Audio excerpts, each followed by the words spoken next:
नमस्कार, good morning बच्चों, good morning. आज की इस क्लास में आप सभी का स्वागत है और आज हम शुरू करने वाले हैं वर्ल्ड ज्योग्राफी। जी हाँ दोस्तों, आज का जो लेक्चर रहने वाला है ये वर्ल्ड ज्योग्राफी का रहने वाला है।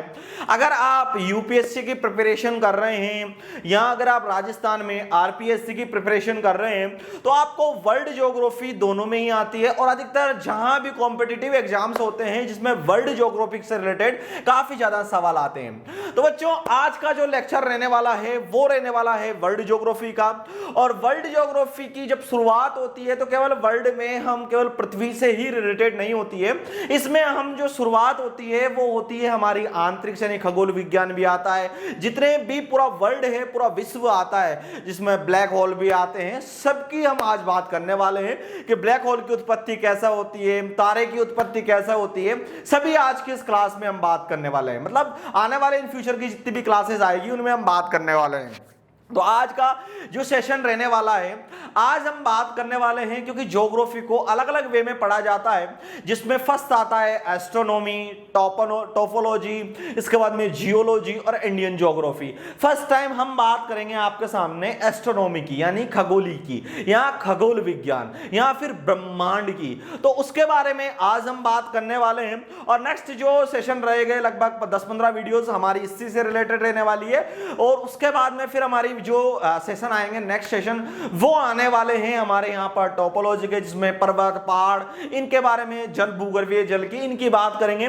उसके बाद में वर्ल्ड जियोग्राफी आएगी, जियोलॉजी, जिसके अंदर हम बात करने वाले हैं ज्वालामुखी, उद्गार, सुनामी, भूकंप, पहाड़, पर्वत, इनकी बात करेंगे। और फिर हमारे रहेगी इंडियन ज्योग्राफी की। वैसे तो इंडियन ज्योग्राफी के हमने लगभग 4 सेशन यहां पर कर रखे हैं, लेकिन इंडियन ज्योग्राफी को हम अलग वे में, जिसमें यूपीएससी या आरपीएससी के लेवल पर हम पढ़ाएंगे आपको, जो इन फ्यूचर में अगर आप किसी कॉम्पिटिटिव एग्जाम की तैयारी कर रहे हैं, जैसे आईएएस की प्रिपरेशन कर रहे हैं, आरएएस की प्रिपरेशन कर रहे हैं राजस्थान में, तो उस टाइप से अगर आप एज ए प्रिपरेशन कर रहे हैं तो आज मैं आपको वर्ल्ड ज्योग्राफी से रिलेटेड सवाल आने वाले हैं। तो चलिए बच्चों, आज की इस क्लास को शुरू कर लेते हैं। आई होप अगर आपको ये सेशन पसंद आए, अच्छा लगे, तो please do like, share and subscribe this channel. तो चलिए यहां पर सबसे पहले हम बात करते हैं कि किसी तारे की उत्पत्ति कैसे होती है। पहले ब्रह्मांड की बात करते हैं बच्चों। यहां पर क्या होता है, और अंतरिक्ष का जो अध्ययन किया जाता है, अंतरिक्ष का वो अध्ययन किसमें किया जाता है? अंतरिक्ष का अध्ययन किया जाता है एस्ट्रोनॉमी में,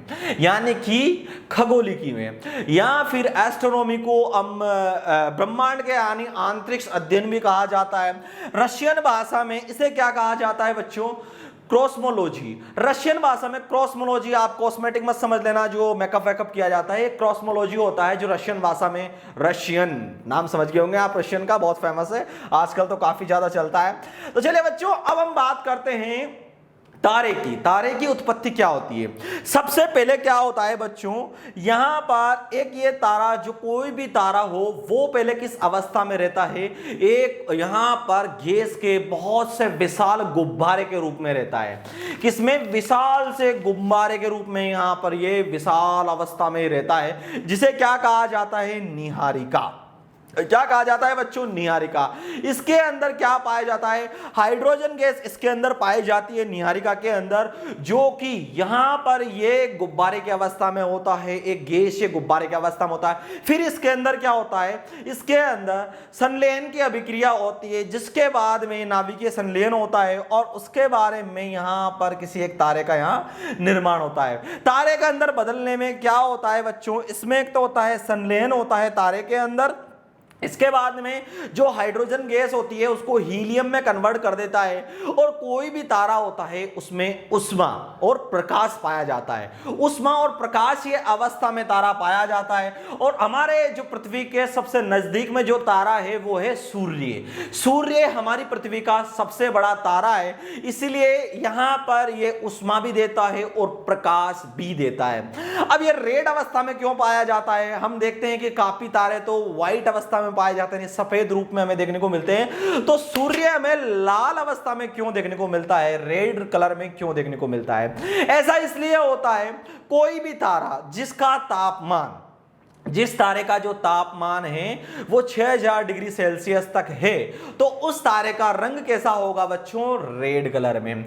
अगर तारे का जो तापमान है, प्लाज्मा का जो तापमान है वो 20000 डिग्री सेल्सियस तक हो, यानी बीच में 20-25 डिग्री सेल्सियस तक तापमान हो, तो उसका रंग कैसा हो जाएगा? सफेद। इसलिए हमें प्रकाश यानी आसमान में जब हम रात के समय तारे देखते हैं तो वह सफेद अवस्था में हमें देखते हैं। लेकिन जब किसी तारे का अगर यहां पर तापमान 1 लाख, 2 लाख, 10 लाख डिग्री सेल्सियस तक पहुंच जाता है तो वो तारा हमें दिखाई देता है नीला। किस अवस्था में बच्चों? नीली अवस्था में, यानी नीला। यहां पर हमें वो ब्लू कलर में देखने को मिलता है। इसीलिए जो यहां पर हमारे सामने जो सूर्य है वो किस अवस्था में है? 6000 डिग्री सेल्सियस के इस तापमान के समथिंग है, इसलिए ये रेड अवस्था में हमें यहां पर देखने को मिलता है। और ये तारे की बहुत ही मिनिमम लिमिटेड, बहुत कम यहां पर अवस्था पाई जाती है, इसलिए तारा हमें इस अवस्था में देखने को मिलता है। इसके अंदर किसी भी तारे के अंदर संघनन की अवस्था होती है, और तारे के अंदर क्या पाया जाता है बच्चों? यहां पर हाइड्रोजन को हाइड्रोजन जो कि निहारिका के अंदर हाइड्रोजन गैस पाई जाती है, एक गैसीय गुब्बारे के रूप में होता है। उसके बाद में उसकी जो अवस्था होती है वो बदल जाती है किसमें? हीलियम के अंदर, और यहां पर प्लाज्मा पाया जाता है। अब प्लाज्मा क्या होता है? प्लाज्मा सबसे ज्यादा ज्वलनशील, सबसे ज्यादा उष्मा वाला पदार्थ होता है प्लाज्मा। जब हम किसी भी लोहे को गर्म करते हैं और वो प्लाज्मा अवस्था में आ जाता है, यानी बहुत ही ज्यादा, उसमें 6000 डिग्री सेल्सियस तक का तापमान होता है, बहुत हैवी तापमान होता है, इसलिए उस अवस्था को प्लाज्मा अवस्था कहा जाता है। जब कभी लोहे को हम गर्म करते हैं तो जब उसको देखें तो बिल्कुल प्लाज्मा अवस्था में बिल्कुल ऐसा हो जाता है, इसलिए वहां पर उसे प्लाज्मा अवस्था, उसका तापमान काफी हैवी होता है। किसी ज्वालामुखी उद्गार के अंदर आपने देखा हो, पृथ्वी के नाभि के अंदर ऐसा ही तापमान हमें देखने को मिलता है, सूर्य के अंदर यही प्लाज्मा हमें देखने को मिलता है, इसीलिए यहां पर प्लाज्मा पाया जाता है। तो इसलिए तारे की अवस्था कैसी होती है? तारे की अवस्था होती है प्लाज्मा अवस्था में तारा हमें देखने को मिलता है।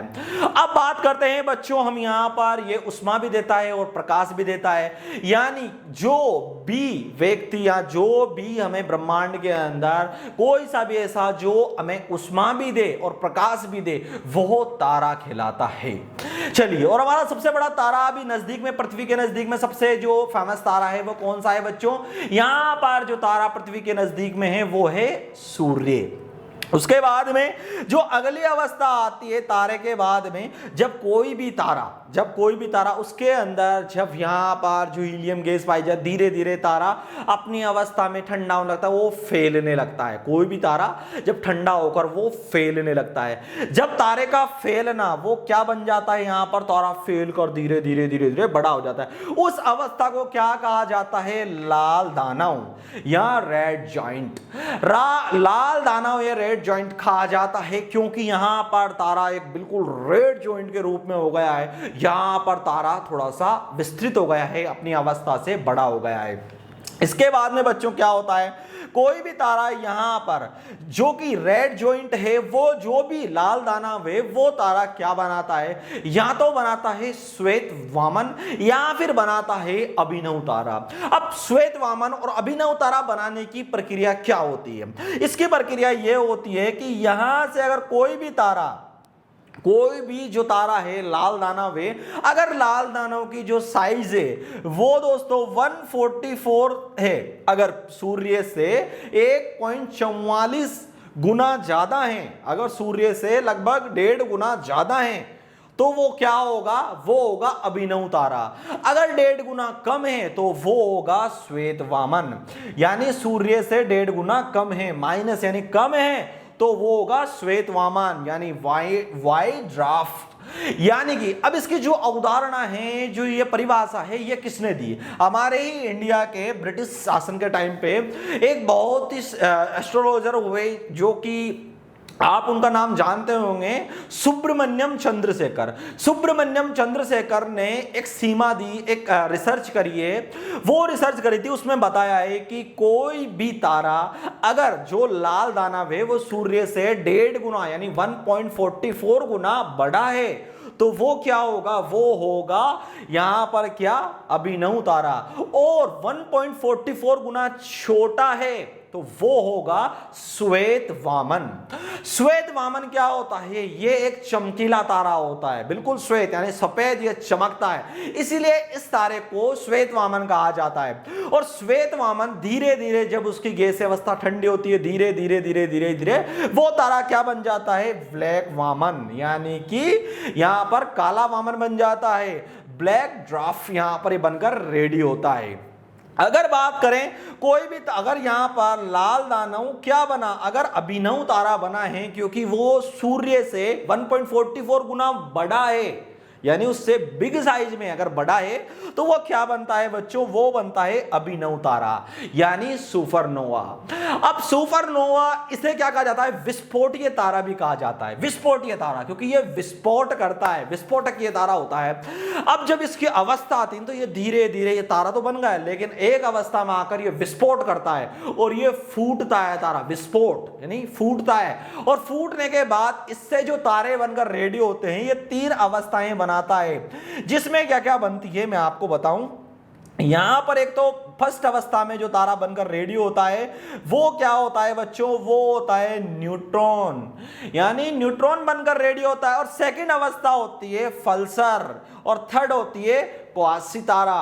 अब बताएं बच्चों, क्योंकि तारा किस अवस्था में? अगर न्यूट्रॉन बनकर रेडी हुआ है तो जो न्यूट्रॉन इसकी अवस्था होती है, इसका जो घनत्व होता है वो ज्यादा पाया जाता है। क्या पाया जाता है? घनत्व। न्यूट्रॉन तारा आगे चलकर क्या करता है? सिकुड़ता है अपने आप को। जैसे एक बार न्यूट्रॉन तारा बन गया, बनने के बाद वो धीरे धीरे धीरे धीरे धीरे धीरे से मेरी जिंदगी में आना, वैसे ही वो धीरे धीरे से सिकुड़ता है, और सिकुड़कर क्या बन जाता है? एक न्यूट्रॉन तारा बहुत ज्यादा भारी से सिकुड़ता है, और सिकुड़कर वो बन जाता है ब्लैक होल। जी हां, और ब्लैक होल की जो थ्योरी है, mathematical theory of black hole, वो भी किसने दी थी? वो भी हमारे सुब्रमण्यम चंद्रशेखर ने दी थी। जब वह कैम्ब्रिज यूनिवर्सिटी में पढ़ा करते थे, उस समय जब वो कर रहे थे, उस समय कैम्ब्रिज यूनिवर्सिटी में उन्होंने ब्लैक होल की थ्योरी दी थी।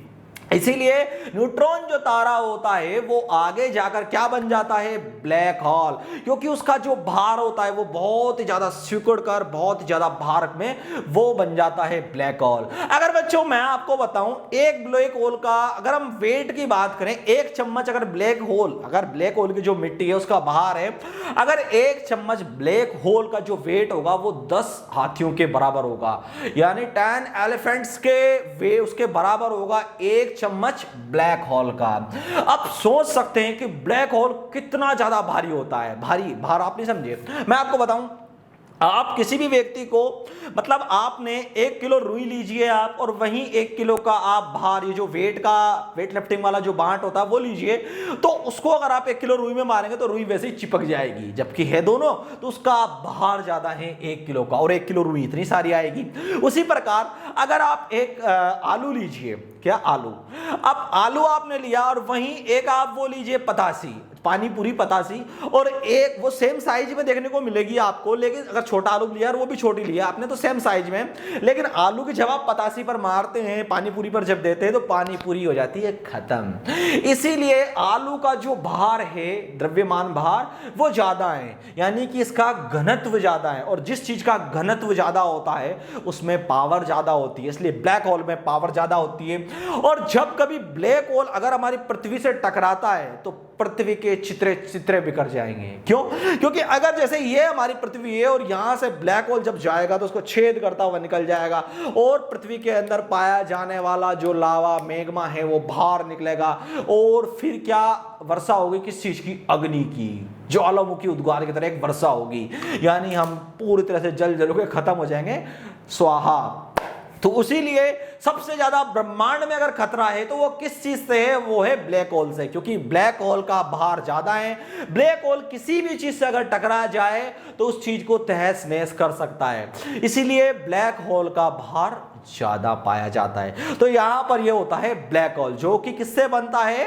यहां पर लाल दानव का, यानी रेड जॉइंट की एक अवस्था होती है। रेड जॉइंट किसमें बदलता है? रेड जॉइंट बदलता है सुपरनोवा यानी अभिनव तारा में। और अभिनव तारा आगे जाकर किस अवस्था में बदलता है? अभिनव तारा आगे जाकर न्यूट्रॉन अवस्था में बदलता है, और न्यूट्रॉन की जो अवस्था होती है उस अवस्था से वो बनकर क्या बनता है? Black hole.